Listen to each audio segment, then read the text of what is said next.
the Russians moving away from Kiev, but they do appear to be regrouping.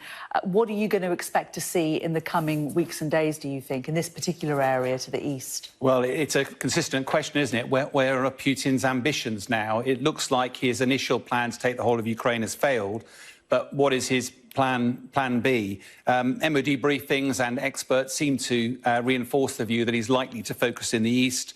Some of the troops are amassing at Belgorod, up to the north of Kharkiv there, and we're fully expecting that he'll redeploy troops from Kiev and also from Russia and focus on the Donbas. Why the Donbas? I think there's three main reasons for the Donbas. Russia has invested over the last 10 years in an insurgency there and will be keen to bring that to conclusion. Secondly, of course, the lines, all the supply lines are much easier to bring things in from Russia, whether it's troops, fuel, weaponry, material. If you remember the 40-mile convoy of logistics that was stuck, he won't have that problem there. And likewise, air power. We've really not seen Russian air power much involved over Ukraine, and that's largely because Ukraine has been quite successful in shooting them out of the sky. I suspect that near the Russian border they'll be a lot more confident and we'll see Russian air power much more involved. And of course, down in Mariupol, fighting will continue. It's looking amazing defence by the Ukrainians, but it's difficult to see. It's looking pretty bleak down there.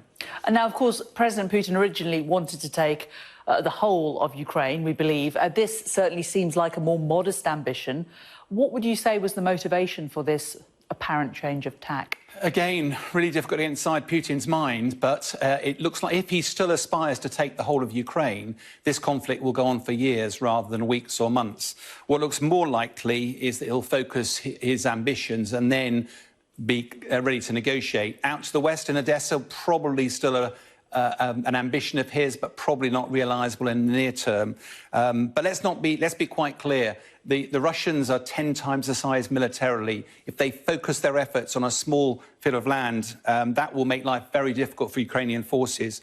I think we've yet to see the full might of Russia deployed in this battle. And until Putin's revised objectives are met, we're not going to see any meaningful negotiations anytime soon.